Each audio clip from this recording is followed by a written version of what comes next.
For the News and Observer, I'm Dawn Vaughan, Capitol Bureau Chief and host of Under the Dome. You're listening to our latest episode for the week of November 4th, 2024.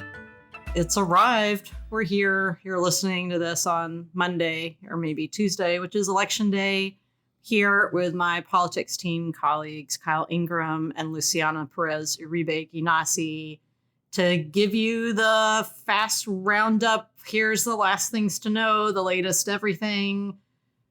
Well, Kyle. Is it over yet? Kyle, let's start with you. People need IDs to vote if they're waiting to vote on Election Day. What else? Yes, so there's some changes to the law that you have to have an ID to vote. People know this. It was in effect for the primary. It was in effect for the municipal elections before that.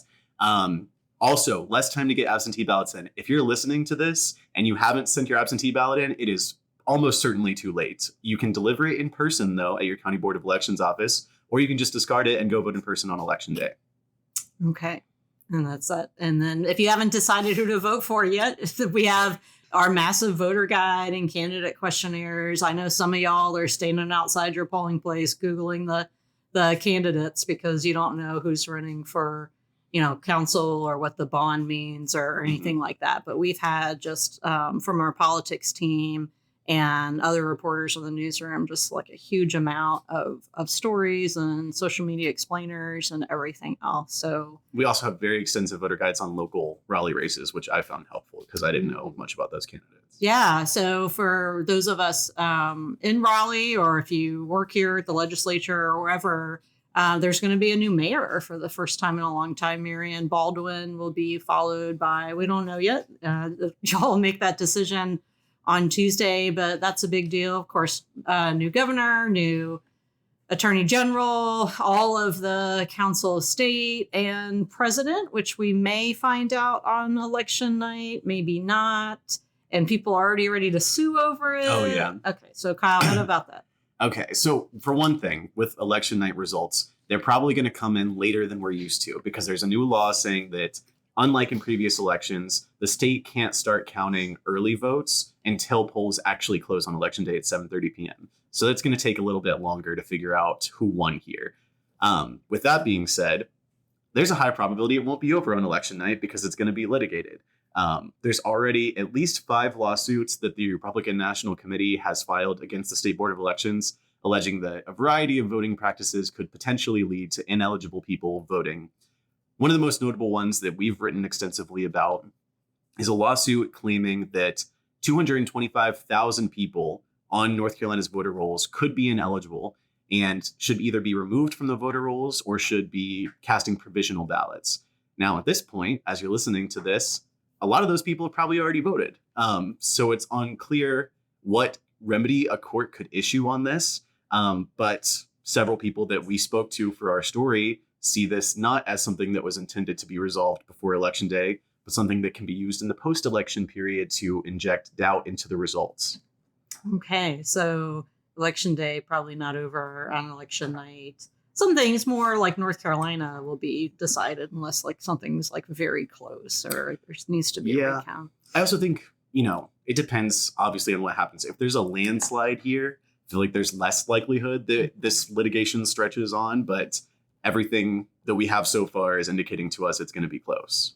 One thing, a month ago, after all the devastating damage from Helene in Western North Carolina, there was immediate worry about people being able to vote, to get out. And as that recovery is ongoing, the legislature, with their last one-day session, added some early voting locations. Luciana, you've been out west. Tell us where you went, who you talked to, and what you learned when you were out there. Yeah, so last week I went for 3 days or so down to Western North Carolina, and I went to a few counties. So I went to McDowell, Mitchell, Haywood, and Buncombe County. And I'd say there's devastation everywhere, but it's not so much all locations are completely devastated. It's kind of pockets and really surrounding rivers. And the thing was, so there could be a perfectly okay house in one location, and then a few blocks away, you have a ton of houses that have been completely damaged. So this kind of goes with polling locations, with early voting sites. that the damage is, it's some polling sites are okay and some are not.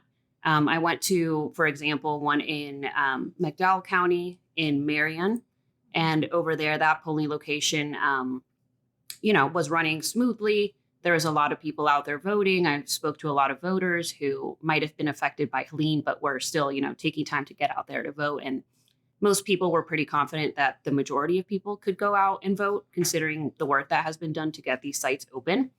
But then also in McDowell County, you have Old Fort, which was also going to be an early voting location. And that one right there was shut down. And so people from Old Fort had to be rerouted to Marion. So it really is, have had to be a lot of flexibilities. The election boards have had to put in work to make sure that sites are running. And Kyle spoke to some of these election boards directors and people too, and kind of I think got that same gist that I'm mentioning. Yeah, they've had to adjust, very quickly to the devastation from Helene.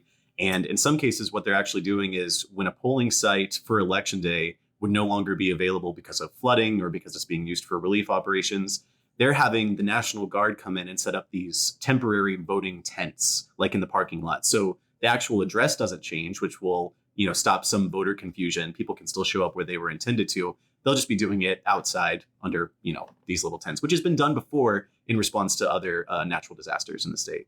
Do you think because of this having such an impact on people's daily lives, are they still concerned about the election, or they have more things to worry about because of their road or their house or everything like that? Are they still, I guess, what's the level of, do you think there'll be a change in turnout because people obviously have a lot of, more pressing things to do?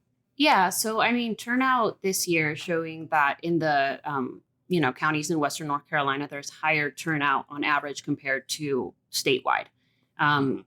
The turnout this year is lower than in 2020, but that's, in these counties as well as statewide. So I guess the data is not quite showing that people aren't showing up in, different averages in those areas. But people I spoke to generally thought it was important to get out to vote. I also spoke to somebody who was out volunteering and hadn't yet voted, who said, I'm going to go vote during election day. And she had, a tree fall on her house and, had been affected, but she still wanted to make the time to do that. And she was also out there volunteering, helping other people affected.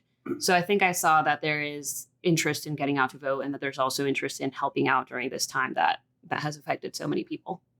Do you think that the government's response, like local, state, federal, this plays into what they're thinking about when they're voting, or did that not come up? Yeah, that I think most people felt like the response had been, fairly good. Obviously, some people mentioned that perhaps more could have been done, but in general, the people felt that the response had been good. For example, in Marion, people were telling me that a week ago or 2 weeks ago, the roads were completely shut down, but that there had been a massive efforts to clear the roads so that people could move around. And that is what I saw, that a lot of these roads were cleared. You could see that trees had fallen basically on almost all roads, and you could see them kind of jutting out, but they had been, chopped so that the streets could be movable, So yeah, I think some people also mentioned FEMA, that they had received aid from FEMA, that they had, seen them around. So I think in general, most people I spoke to felt that the response had been good. Pretty good. Okay, we're going to take a quick break. When we come back, we're going to talk about all these presidential campaign visits, like every 5 minutes, it seems like. And then our picks for headliner of the week. We'll be right back. Get in the game with the college-branded Venmo debit card. Wreck your team with every tap and earn up to 5% cash back with Venmo Stash, a new rewards program from Venmo. No monthly fee, no minimum balance, just school pride and spending power. Get in the game and sign up for the Venmo debit card at venmo.com/collegecard. The Venmo MasterCard is issued by the Bancorp Bank N.A. Select schools available. Venmo stash terms and exclusions apply at venmo.me/stash terms. Max $100 cash back per month. Not sure how to tackle your taxes? Are you sweating the small print? You may be experiencing FOMO, the fear of messing up. The answer? Using TurboTax on Intuit Credit Karma. They help you get your biggest refund, and then we help you do more with it. with a personalized plan designed to help you hit your money goals. It's time to take your taxes to the max. Start filing today in the Credit Karma app. You're listening to Under the Dome. I'm Capitol Bureau Chief Dawn Vaughan here with Kyle Ingram and Luciana Perez Uribe Guinassi as we count down the days, minutes until election day, or election week, really, election year that we've been dealing with. Maybe we'll sleep at some point. In the meantime, drink a lot of coffee. So speaking of things you need coffee for, Kamala Harris, Tim Walz, J.D. Vance, Donald Trump, I feel like you're here about every 5 minutes. Mm-hmm. We've all covered all of these, and they're a little bit different every time, but not too much. I went to Kamala Harris this past week.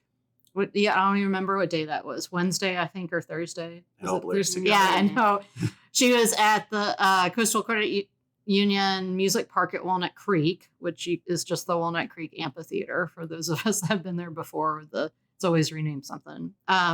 So the vibe there was more of like, I felt like a hype show, really, partly because when I was there trying to interview people before the speakers came on stage, the music was like so loud, and there's like, a little dance party breakout, different kind than like at the Trump rally where he does like his thing, and I guess the crowd was more, I don't know, more enthusiastic maybe than like earlier in the season. I think because it's so close. So what kind of struck me is that to all of us is it seems like they're here all the time, and they really are, but the crowds are different. And people I talked to said that this was the first time they had seen her in person, and basically they went because it was nearby, that sort of thing. So what have y'all seen as far as the recent, I know Luciana, you anchored a story with Trump. And so you were like seeing just how the speeches are maybe different. Like, what do you think? Yeah, I mean, he was in Rocky Mount. I think that was Thursday too, or Wednesday, the same day that Harris was here. And so I just helped anchor that, but Danielle was there and she spoke to some voters and kind of heard what brought them there. And I think they were largely also very excited to be there. And he spoke some on Helene. He also, criticized opponents and such, and kind of rehashed some of his campaign promises that he's made before. So it does feel like if you've seen one presidential campaign rally, you've seen them all. Yeah. Trump does tend to riff a little bit more than Harris. And he, was bringing in some North Carolina specific stuff about Helene and spreading some false claims about disaster relief money going to immigrants instead of people in Western North Carolina. But other than that, they are sticking on message. They're saying the same thing every time. But as you mentioned, it's different people. And I always just wonder, is there anyone at those rallies who went into it unconvinced and is coming out of it as a decided voter one way or another? I think they're just going because they're excited. Like at the Harris rally, I think maybe when Democratic Attorney General Josh Stein, who's, running for governor, and he was on stage, and then Democratic Governor Roy Cooper, maybe one or both of them, maybe Harris too, said who in the crowd is early voted, and most of the hands went up. So people have already voted. So I don't know if this is kind of their victory lap event of, they voted for their candidate. They're just, it's kind of the hype of still supporting them, or a chance to see the person who, could be president. And it's just like a historic thing to do. Yeah. But even like as people are listening, there's more visits. Harris was expected in Charlotte on Saturday, Bill Clinton in Charlotte on Sunday, Trump on Saturday, Sunday, and Monday, I think. Probably some more people and their surrogates as you all are listening to this on Monday. So we have to cut ourselves in half, I think so. Yeah, I think so. Well, let's move on to our picks for headliner of the week. Kyle's yours is government related, so let's start with you. I just had to give myself a break from North Carolina politics, and I somehow today got on a little bit of a Wikipedia rabbit hole, specifically about Nebraska, which has a unicameral legislature, which is so interesting to me. The only state in the country with only one house in their legislative body, and it's nonpartisan. And it was a 1937 change. I think it was a constitutional amendment, but so interesting to me. It's also the smallest legislature in the country. How many people? 43, I believe. Why is it so small? Or maybe 49, actually. I don't know. Why don't you go back down that and be like, how do they get money? Because you think about like with people with the two-party system, that's where they get their campaign money. Like, how do you run if you don't have party money? And I'm sure people are still aware of the partisan makeup of the people that they're voting on. And like, when you look at the Wikipedia, it's still showing a partisan breakdown of the legislature. They just don't have official partisan designations like our judges used to not. And local government does that a lot too. Yeah. I feel like it's interesting. My headliner is, as we record this on November 1st, it's All Saints Day. Also, starting Friday is Dia de los Muertos. If you are really into podcasts and don't just listen to ours and you listen to WUNC2, you'll hear on Due South, their Friday News Roundup, you'll hear our voices sometimes because we're on there along with other reporters. And Aaron Sanchez-Guerra, who used to work here and is now at WUNC, gave a really nice synopsis of Dia de los Muertos and the cultural connections and religious connections and everything else. So that's my headliner, remembering and celebrating all our loved ones that have passed away. So, Luciana, I will move on to you for the final one, Raleigh-centric. What's going on? Yeah, so mine is also, running away from politics. Sorry for the pun. It's the City of Oaks half marathon. So I'll be running that one. So wish me luck, and also wish luck to anybody who is running that. It's, my first time running a half marathon, so it'll be a challenge. Good luck. That sounds fun. Yeah. Does everybody who runs like get the cool medal that says like City of Oaks and stuff? Yeah, you get a medal. I also ran the Durham one that was, I think, a few weeks ago, but just a 5-miler. And that one, they had a really nice medal. So you should medal oriented. You should wear those instead of your press pass. Yeah, on your leg. Let me through. All right, y'all. So we will have some extra podcasts for planning the day after election to churn out a quick one, and then days after that. So read the newsobserver.com for all your voting information needs. For the News and Observer, I'm Dawn Vaughan with Kyle Ingram, Luciana, Perez, Uribe, Guinassi, producer Laura Brache. Thank you for listening, and we will talk to you next time. For more from our politics team, subscribe to the News and Observer at newsobserver.com/subscribe. Follow us on Twitter at Under the Dome and NC Insider, and sign up for our weekly political newsletter, also called Under the Dome, at newsobserver.com/newsletters. Thanks for listening.